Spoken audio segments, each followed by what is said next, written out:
doutor Fabiano Lago. Tudo bem, doutor? Seja bem-vindo mais uma vez aqui ao Coisas da Gente. Muito obrigada pela sua presença. Eu que estou feliz de estar aqui com você de novo. Bom. É um prazer tentar esclarecer as dúvidas das pessoas que estão nos assistindo. Muito bom, muito bom. Doutor, hoje a gente vai falar sobre um assunto que o nome é complicado, mas vamos traduzir aqui. É aquela pessoa que sua demais. Né? Exatamente. O termo médico é a hiperidrose. Hiperidrose. Falei errado, então. Hiperidrose. Que, na verdade, o que é? É o excesso de suor que algumas pessoas podem ter, assim, como de uma forma genética. A pessoa já nasce com essa tendência. E, embora não seja grave, Karen, ele incomoda bastante, né? Com certeza, com certeza. Principalmente assim, quando a hiperidrose, ela vem em dois locais específicos, nas mãos. Tem pessoas assim que chega a pingar a mão, né? Então a pessoa fica envergonhada, constrangida de cumprimentar uma outra pessoa na mão. Ou quando tem nas axilas, que ela assim, deixa a camisa molhada, troca de camisa, meia hora depois, molha novamente. Então, veja só, acho que para a gente esclarecer para as pessoas, primeiro, quando que a gente devia suar? A gente devia suar de uma forma normal só quando o nosso organismo esquenta. Aumenta a temperatura do organismo, a gente sua. Então, por exemplo, a gente faz uma atividade física, a gente faz exercício, a gente esquenta o organismo, a gente sua. Está muito quente lá fora, você está passeando, está um calor, a gente deve suar. Mas a hiperidrose, o que acontece? Mesmo com a temperatura amena, né? Sem a pessoa fazer atividade física, a mão começa a escorrer água. A pessoa fica com a axila totalmente molhada. Muitas vezes, Karen, está ligado ao estado de ansiedade, né? Isso é importante a gente falar, né, doutor? Porque muitas pessoas não sabem diferenciar exatamente até que ponto é normal e até que ponto pode vir a ser a doença. Isso é uma dúvida bem comum, porque muitas vezes as pessoas elas se questionam se pelo fato de elas suarem bastante, elas têm esse distúrbio da hiperidrose ou não. Então vai algumas dicas aí para quem está nos assistindo. Primeiro, perceba se você sua mesmo quando você não fez atividade física e quando não está muito calor. Tá? Segundo, a hiperidrose ela pode ser dividida entre primária e secundária. Primária, ela vem e ela não está assim, decorrente de uma outra doença. E secundária é quando o excesso de suor ele vem decorrente de uma outra doença. Então, por exemplo, distúrbios endócrinos, né? O hipertiroidismo, que é o excesso de funcionamento da glândula tireoide, né? Alguns casos de diabetes, né? O próprio climatério na menopausa, né? E outras doenças, por exemplo, doenças infecciosas, a tuberculose, até alguns tipos de câncer, como o linfoma, faz parte do quadro clínico deles a pessoa ter um suor exagerado. Mas, claro, a pessoa não precisa ficar nervosa, que ela está suando um pouco mais, ser uma doença grave. A grande maioria dos casos de hiperidrose ela é primária, quer dizer, a gente não tem uma outra doença e a gente sua mais, em especial, em 3 partes do corpo.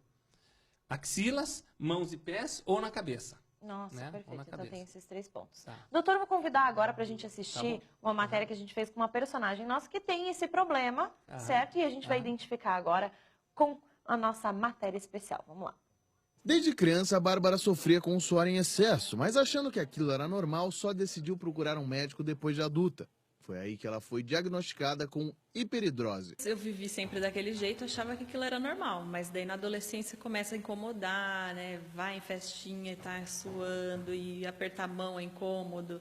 E depois de adulta é que eu resolvi procurar um médico, fui diagnosticada com hiperidrose excessiva e comecei a buscar alguns tratamentos. Bárbara não sua apenas nas axilas, mas também nas mãos, pés e rosto. Suor esse que já deixou Bárbara diversas vezes constrangida. De criança, eu lembro dos meus cadernos na escola serem todos ondulados de suor. Eu estudei piano, tive que parar, porque o piano ficava encharcado. Então, qualquer trabalho manual eu tenho dificuldade, tenho que ficar sempre com uma toalhinha na mão enxugando, é bem difícil. E constrangimento social também, né? Às vezes você está numa festa, você só fica pensando, quero ir embora, porque você está suando e aquilo, você acha que todo mundo na sua volta está olhando aquele teu suor. Então é um incômodo considerável. Depois do nascimento da primeira filha, Bárbara percebeu que o suor aumentou bastante e agora está decidida em fazer a cirurgia.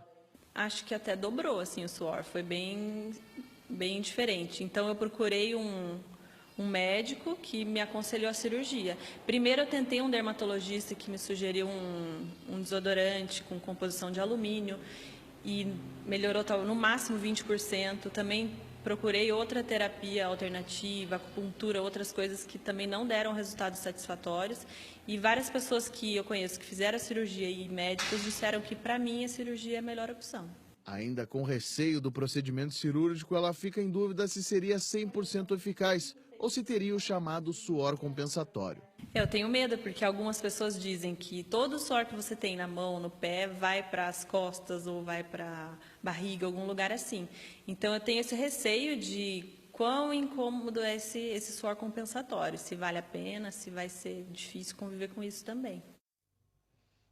Bem complicado, né, doutor? Olha, você veja só, o caso dela ilustra bem quão desconfortável a hiperidrose é para as pessoas e quanto isso prejudica a pessoa socialmente. Realmente ela se sente estigmatizada. Felizmente, hoje, existem várias opções de tratamento.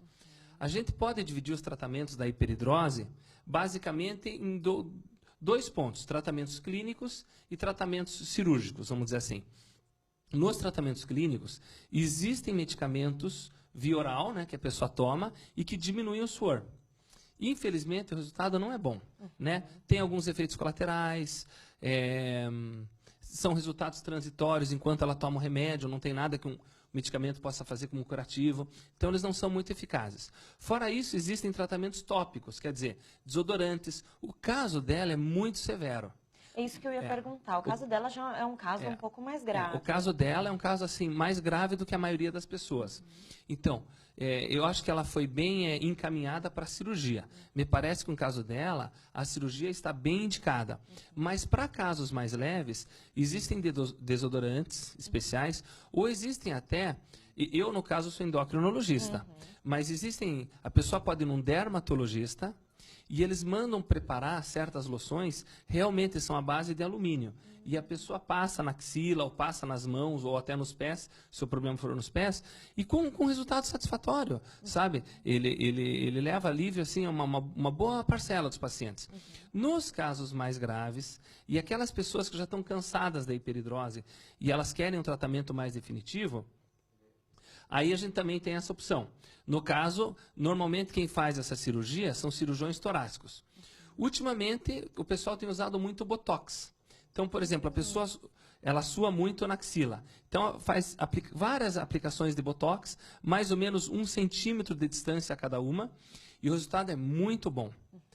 A pessoa realmente diminui bastante a quantidade de suor. O problema é que é transitório. O Botox, a pessoa fica assim só na axila, na mão, por um prazo médio assim de 4 a 6 meses. Depois ela tem que fazer de novo. É isso que eu ia perguntar. Isso é complicado justamente por essa questão, né? Embora o Botox ele tem bons resultados a curto prazo, eu não costumo indicar muito, exatamente porque ele é transitório. E para os casos que nem o dela, eu acho que leva tanto desconforto que realmente a cirurgia está indicada. E a cirurgia, na verdade, é uma cirurgia de bastante pequeno porte. Existem hoje cirurgiões especializados no tratamento.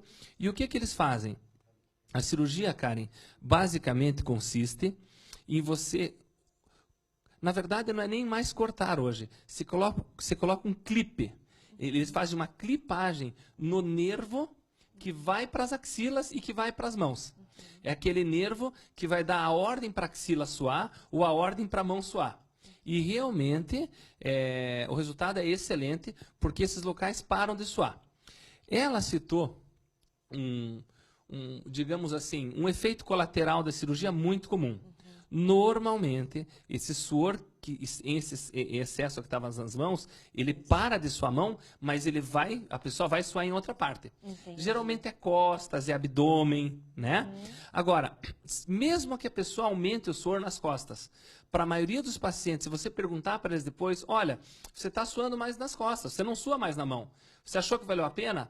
mais de 80% dos pacientes não valeu a pena. Até porque a mão é um Isso, instrumento que a gente tá o tempo exatamente. todo. Até porque a mão, ela atrapalha muito mais se ela estiver suando.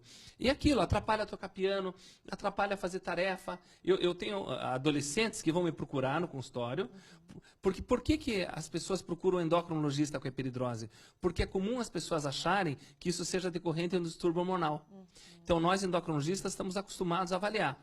E eu recebo adolescentes que têm dificuldade com o controle do videogame. Não. Pô, o controle do videogame escapa da minha mão, doutor. Entende? E daí a gente orienta, nos casos mais leves, às vezes encaminhar para dermatologista, fazer essas preparações à base de alumínio.